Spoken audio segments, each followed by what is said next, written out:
પંચમહાલના શેરા પોલીસ મથક ખાતે પોલીસ વિભાગ આયોજિત રક્તદાન શિબિરમાં વિધાનસભાના ડેપ્યુટી સ્પીકર જેઠાભાઈ ભરવાડ, એનઆરઆઈ હરીશભાઈ પટેલ, જિલ્લા ભાજપ ઉપપ્રમુખ જિગ્નેશભાઈ પાઠક અને પોલીસ ઇન્સ્પેક્ટર રાહુલ રાજપૂતની ઉપસ્થિતિમાં દીપ પ્રાગટ્ય કરી રક્તદાન શિબિરની શરૂઆત કરાઈ હતી. પોલીસ દ્વારા આયોજિત રક્તદાન શિબિરમાં મોટી સંખ્યામાં પોલીસ વિભાગ, તાલુકાના અગ્રણીઓ તેમજ પ્રજાજનોએ પણ ખૂબ જ ઉત્સાહ અને હોશભેર રક્તદાન કરી માનવતા મહેકાવી હતી. આ પ્રસંગે વિધાનસભાના ડેપ્યુટી સ્પીકરે જણાવ્યું હતું કે રેડ ક્રોસ સોસાયટીનું મકાન માટે ગ્રાન્ટ ફાળવવામાં આવી હોવા સાથે મારી ગ્રાન્ટ પણ આપી છે. રેડ ક્રોસ સોસાયટી શરૂ થાય એ માટેના મારા પ્રયત્નો શરૂ છે. રક્તદાન અવશ્ય કરવું જોઈએ એ મોટામાં મોટું દાન છે. પંચમહાલ જિલ્લાના શેરા પોલીસ મથક ખાતે પોલીસ વિભાગ દ્વારા રક્તદાન શિબિરનું આયોજન કરવામાં આવ્યું હતું. આ રક્તદાન શિબિર વિધાનસભાના ગૃહના ડેપ્યુટી સ્પીકર જેઠાભાઈ ભરવાડની અધ્યક્ષતામાં રાખવામાં આવી હતી. વિધાનસભા ગૃહના ડેપ્યુટી સ્પીકર જેઠાભાઈ ભરવાડ, એનઆરઆઈ હરીશભાઈ પટેલ તેમજ પોલીસ ઇન્સ્પેક્ટર રાહુલ રાજપૂતના હસ્તે દીપ પ્રાગટ્ય કરીને રક્તદાન શિબિરની શરૂઆત કરાઈ હતી. વિધાનસભા ગૃહ ઉપાધ્યક્ષ જેઠાભાઈ ભરવાડ, જિલ્લા ભાજપ ઉપપ્રમુખ જિગ્નેશભાઈ પાઠક, તાલુકા ભાજપ પ્રમુખ મગનભાઈ પટેલિયા અને પોલીસ ઇન્સ્પેક્ટર રાહુલ રાજપૂતની ઉપસ્થિતિમાં આ રક્તદાન શિબિરમાં પોલીસ સ્ટાફ, હોમગાર્ડ, ગ્રામ રક્ષક દળના જવાનો સહિત યુવાન, મહિલાઓ, વડીલોએ મોટી સંખ્યામાં ઉત્સાહપૂર્વક રક્તદાન કર્યું હતું. આ રક્તદાન શિબિરમાં આશરે 150 કરતાં વધુ રક્તદાતાઓ રક્તદાન કરી ચૂક્યા હતા. જ્યારે કાર્યક્રમના અધ્યક્ષ વિધાનસભા ગૃહના ડેપ્યુટી સ્પીકર જેઠાભાઈ ભરવાડે જણાવ્યું હતું કે તાલુકા મથક ખાતે બ્લડ બેંક શરૂ થનાર છે અને રેડ ક્રોસ સોસાયટીનું મકાન બને તે માટે ગ્રાન્ટ પણ ફાળવવામાં આવી છે અને મેં મારી પણ ગ્રાન્ટ આપી છે. તાલુકાના પ્રજાજનોને લોહીની જરૂર પડે ત્યારે બહાર ન જવું પડે તે માટે બ્લડ બેંક વહેલી તકે શરૂ થાય તે માટે મારા પ્રયત્ન શરૂ છે. સાથે ઉપસ્થિત સૌને રક્તદાન કરવા માટે અપીલ કરી હતી. શહેરા પોલીસ વિભાગ દ્વારા આયોજિત રક્તદાન શિબિરમાં મોટી સંખ્યામાં રક્તદાતાઓ રક્તદાન કરતા કેમ્પને સફળતા મળી હતી. જો કે બ્લડ બેંકમાં અત્યારે રક્તની વધારે જરૂર હોય તેવા સમયે પોલીસ મથકના પોલીસ ઇન્સ્પેક્ટર રાહુલ રાજપૂત દ્વારા રક્તદાન શિબિરનું આયોજન કરવામાં આવતા જરૂરિયાતમંદ લોકોને આ રક્ત મળી શકશે તો નવાઈ નહીં. રિપોર્ટર પાર્થિવ દરજી, પંચમહાલ.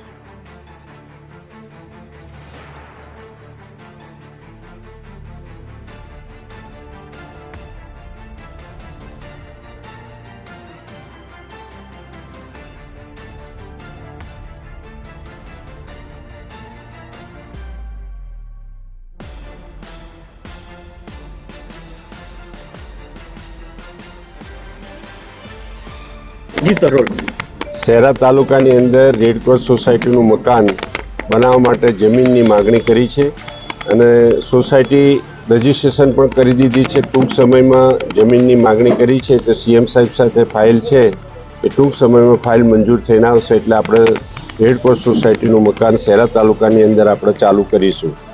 અને રક્તદાન કરવું એ એક સારો વિચાર છે. કોઈ ગરીબ માણસની જિંદગી બચે, ગરીબને ફાયદો થાય અને શહેરા તાલુકામાં જ્યારે રેડ ક્રોસ સોસાયટી ઊભી થશે ત્યારે મને લાગે છે કે જે ઓછામાં ઓછી કિંમતે લોકોને લોહી આપવાનું કામ કરવામાં આવશે અને એની અંદર સારા એવા શહેરા તાલુકા મત વિસ્તારના કાર્યકર્તાઓથી માંડીને જે પહેલી રેડ ક્રોસ સોસાયટી બનશે તો મને લાગે છે કે સારામાં સારું એવું બ્લડ આપણે શહેરા તાલુકાની રેડ ક્રોસ સોસાયટીમાં ભેગું કરીશું અને શહેરા તાલુકાની પ્રજાને વધારેમાં વધારે ફાયદો મળે, જેને જરૂરિયાત હોય એવા લોકોને આપણે બ્લડ ઘણા વખતથી આ પ્રયત્ન ચાલુ છે. ટૂંક સમયમાં એ પ્રયત્નનો નિકાલ થશે. એની ગ્રાન્ટ પણ ફળવાઈ ગઈ છે, મકાનની ગ્રાન્ટ પણ ફળવાયેલી છે. મેં મારી ગ્રાન્ટ પણ આપેલી છે અને એ ગ્રાન્ટ લઈને મકાન બાંધકામનું ખાલી ટેન્ડર બહાર પાડીને શરૂઆત કરવાનું જ બાકી છે. એ ટૂંક સમયમાં રેડ ક્રોસ સોસાયટી શહેરા તાલુકામાં ચાલુ થશે. અત્યારે આપણે જરૂરિયાત છે તો ગોધરાથી કે બીજી જગ્યાએ કે લુણાવાડા જગ્યાએથી આપણે બ્લડની જરૂરિયાત ઊભી થાય તો લાવવું પડે છે. એ જરૂરિયાત આપણે પછી રહેશે નહીં અને શહેરા તાલુકામાંથી જ આ બ્લડની વ્યવસ્થા થઈ શકશે.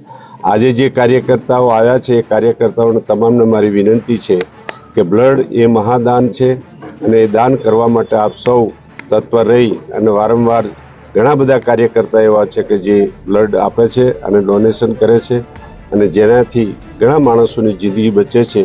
તો આજના દિવસે વધારે ન કહીશ પણ એટલું જ કહીશ કે દાન એ મોટું દાન છે, પુણ્યદાન છે અને એનાથી પુણ્ય મળે છે.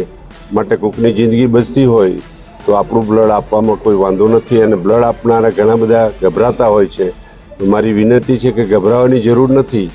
એમાંથી થોડું બ્લડ લઈ લેશે અને પાછું એટલું જ બ્લડ ફરીથી 2-3 મહિનામાં બની જતું હોય છે. એટલે તમારું બ્લડનું શુદ્ધિકરણ પણ થાય છે.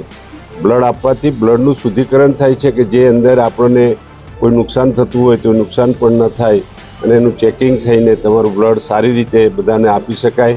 એટલા માટે આજના દિવસ આ બ્લડનું ડોનેશન કરજો એવી વિનંતી. જય હિન્દ, જય ખોડિયાર, ભારત માતા કી જય, વંદે માતરમ. જી સર. આજરોજ સહેલા પોલીસ સ્ટેશનના પ્રાંગણમાં તારીખ 24/12/2023ના રોજ એક મહાદાન તરીકે ગણાય જેની ગણતરીમાં થાય છે એવા રક્તદાનનું આ કેમ્પનું આયોજન કરવામાં આવેલ છે. જેની માટેની અમને અમારા રેન્જ સાહેબશ્રી તેમજ અમારા જિલ્લા પોલીસ વડા શ્રી નાઓ તરફથી પણ સૂચન મળેલ અને તેઓના આજ્ઞા અને એમના સૂચન અનુસાર આ કેમ્પનું આયોજન કરવામાં આવેલ છે. ખૂબ જ લાંબા સમય પછી, લાંબા ગાળા પછી આટલો મોટો કેમ્પનું આયોજન કરવામાં આવેલ છે. જે કેમ્પમાં સ્થાનિક નાગરિકોનો ખૂબ જ સહયોગ અમને મળ્યો છે અને ખૂબ જ સારો પ્રતિસાદ મળ્યો છે. અને એના પરથી એવું લાગે છે કે આજે અમે જે મહાદાનનો યજ્ઞ કર્યો છે એ ખરેખર યથાર્થ રૂપે સાર્થક થશે એવું અમને લાગી રહ્યું છે. ઓકે. શહેરા પોલીસ સ્ટેશન ખાતે રક્તદાન શિબિરનું આયોજન આજરોજ કરવામાં આવેલ હતું, જેમાં મેં પણ રક્તદાન કર્યું છે અને તમામને વર્ષમાં એકવાર રક્તદાન ડોનેશન કરવા માટે અપીલ કરું છું. વધુમાં આ ડોનેશન કેમ્પમાં શહેરાના લોકલાડીલા ધારાસભ્યશ્રી પણ અહીં હાજર રહેલ હતા.